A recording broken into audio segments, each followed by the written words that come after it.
mic check. Okay, there you go. All right, y'all ready? Not yet? Okay. Give them a few seconds to get their levels. We good? All right, good afternoon. Thank you so much for joining us. My name is Marie Sutton, and I serve as Public Information Officer for the City of Birmingham. Today, we have a very special announcement regarding the municipal court and partnership with the Alethea House. Our speakers will include Judge Andre Sparks, who is the presiding judge of the Birmingham Municipal Court, and Miranda ONeal, Director of Services here. All right, Judge Sparks. Good afternoon. My name is Andre Sparks, and I'm honored to serve the City of Birmingham as the presiding judge. I'm joined today by members of the city's municipal court.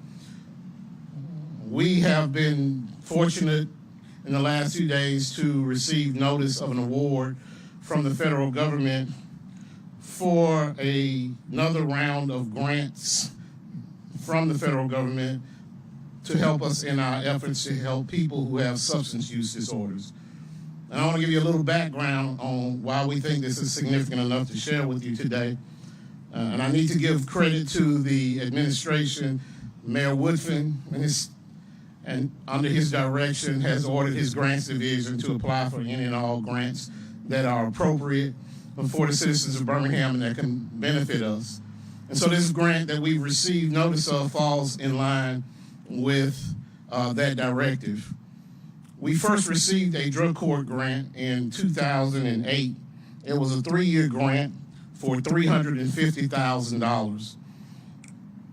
Based on our performance of helping over 300 people under that grant, we were again given a grant in 2011, and that grant was for 3 years. It was for $975,000, again, to help 300 people under that grant.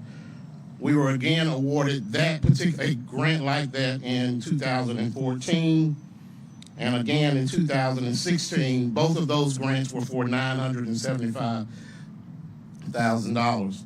In 2019, we received another award. It was a 5-year grant.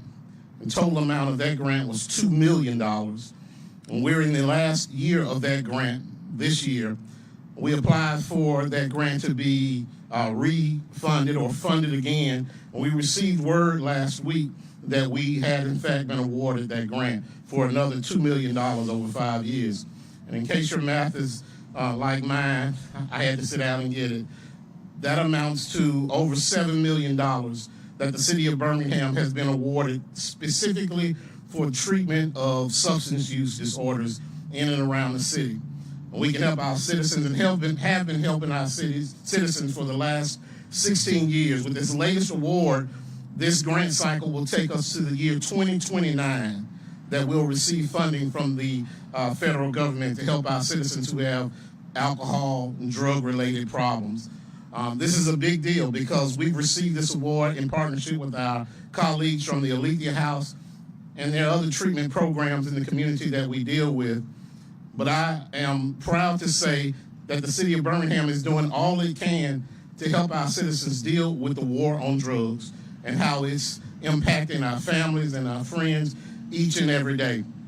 And I issue a call out to anyone who believes they may be struggling and need help with that to reach out, and if there's something that we can do to support them in their struggle with substance use disorder or drug addiction, we're glad to do it. I want to invite my colleague, Miranda ONeal, who is the director of our social services here at the court, for a few remarks. Thank you, Judge Sparks. It is a pleasure for me to serve as the Director of Social Services here with the City of Birmingham here at Municipal Court. We are excited about our continued partnership with the Alethea House. And behind me, I have some of my co-workers who will be helping us in the community assist those that have the needs, which we are able to make a tremendous impact with the funds that we're receiving from the federal government. We, again, I will echo Judge Sparks in saying that if there is a need, we are here to assist those the best way that we can. Thank you. All right, thank you. If you have any questions,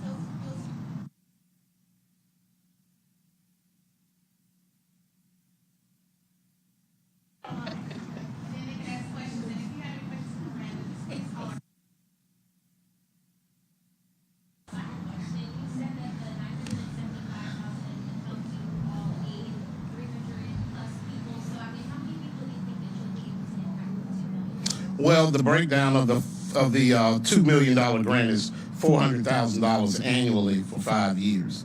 And so we have goals embedded in the grant.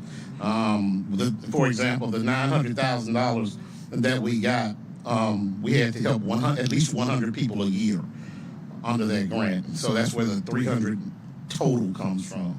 And most of that money goes towards therapy, counseling, and other resources that people need in order to deal with the issues surrounding substance use disorder.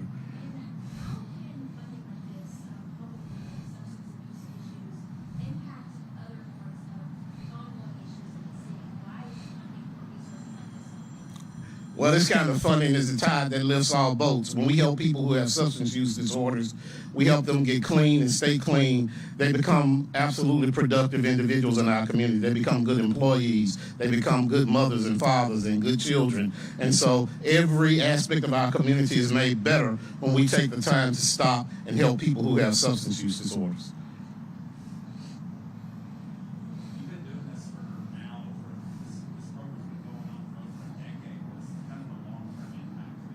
Yeah, to be exact, under this grant, we've just entered our 16th year dealing with funding. The impact has been tremendous in that, and the beautiful part about it is when we help people, they just move seamlessly back into the community.